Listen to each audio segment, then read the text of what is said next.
Bonjour, je vais vous présenter une ressource à destination des élèves de terminale SIG.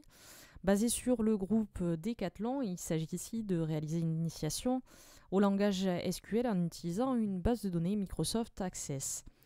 Cette ressource vient s'intégrer dans le thème 2 du programme SIG, à savoir l'information pour agir et décider, et vient traiter une partie de la question de gestion: comment peut-on produire de l'information à partir de données contenues dans une base. Donc c'est donc un TP qui va venir s'articuler autour de 5 étapes, dont la première étant un travail préliminaire, à savoir une réintroduction des notions inhérentes au modèle relationnel, et particulièrement savoir identifier les relations de 1 à plusieurs et les relations de plusieurs à plusieurs. On vient ensuite sur le cœur de la ressource, la deuxième étape, où en fait il s'agit de traiter une problématique de gestion qui est ici la réorganisation d'un magasin Decathlon, donc la réorganisation des rayons du magasin. Donc grâce à cette étape, on va permettre à l'élève de découvrir les différentes possibilités de syntaxe de l'ordre SQL Select. Et on va voir que chacune de ces questions est assez progressive et l'élève va être guidé grâce à des astuces si on a besoin d'un critère particulier au niveau des requêtes. Donc pour cette partie-là, en fait, il s'agit de réaliser des requêtes en mode assisté, donc le mode création d'Access. Donc vous allez trouver en dernière page de cette ressource une annexe qui présente le fonctionnement de ce mode assistant de création de requêtes. Et donc l'élève va devoir au fur et à mesure réaliser ses requêtes grâce à l'assistant et voir le code SQL qui va être généré. Donc on prend par exemple la première requête à écrire. Donc l'élève doit d'abord identifier dans quelle table il doit venir extraire de l'information et quelle est l'information à extraire. Donc ici il s'agit de la table rayon et on veut extraire le nom des rayons. Donc ça donne ceci rapidement en création. Hop, je vais venir chercher la table rayon et je vais venir extraire le libellé du rayon. Donc on exécute, on voit bien le résultat, mais ce qui est intéressant ici, c'est de passer sur le mode SQL pour voir comment est écrite la requête. Donc l'ordre select ici, et on peut venir simplifier ici cette écriture en expliquant aux élèves qu'il n'y a pas besoin d'écrire autant de choses que ce que met Access. Donc voilà ici ce qu'on va avoir au fur et à mesure de ces questions. La difficulté principale ici, c'est de venir peut-être simplifier la requête 9, puisque sur cette requête 9, on va avoir l'introduction des jointures.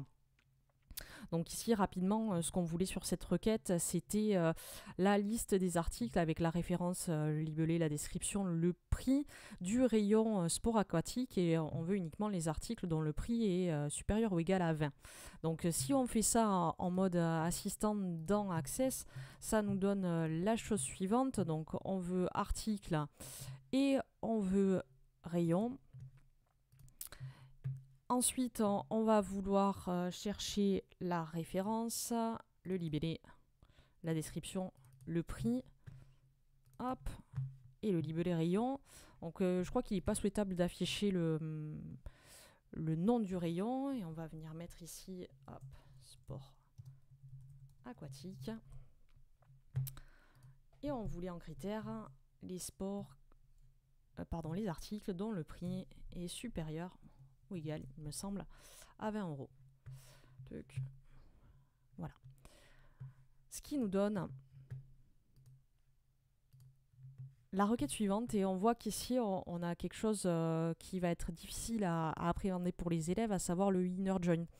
Donc on va préférer montrer une requête un petit peu plus traditionnelle en quelque sorte, et expliquer comment on va écrire et comment on va revenir sur une requête dite classique, puisque c'est généralement ce genre de requête avec ce genre de jointure qu'on va voir dans les sujets du bac SIG.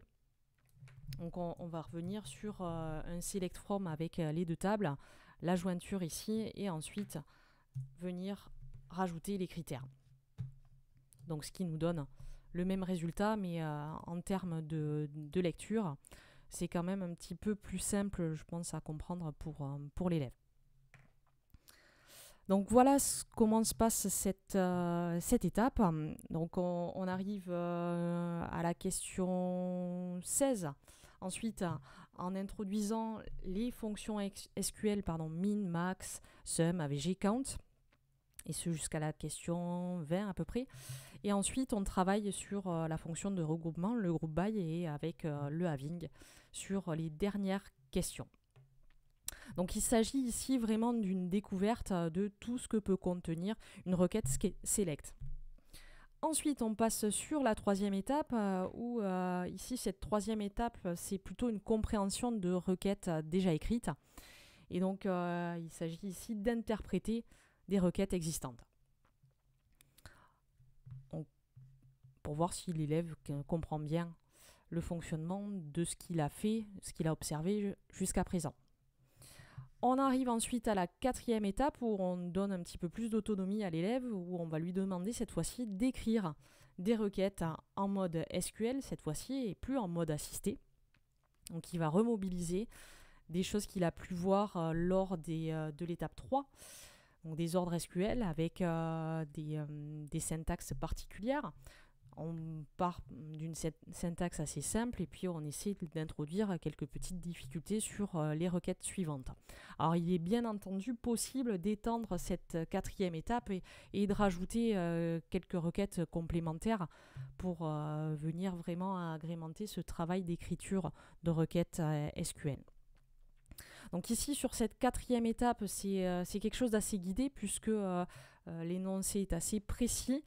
Et on passe à cette dernière étape qui est en quelque sorte un problème avec à nouveau un questionnement à avoir. Et sur cette partie-là, l'élève est laissé un petit peu plus en autonomie et doit découvrir quelles sont les choses dont il a besoin dans la base de données pour arriver à répondre à la problématique qui lui est posée ici sur cette cinquième étape. Donc c'est une étape de réflexion en quelque sorte. Voilà, donc n'hésitez pas à vous abonner à la chaîne YouTube pour suivre l'actualité du réseau CERTA et je vous dis à bientôt.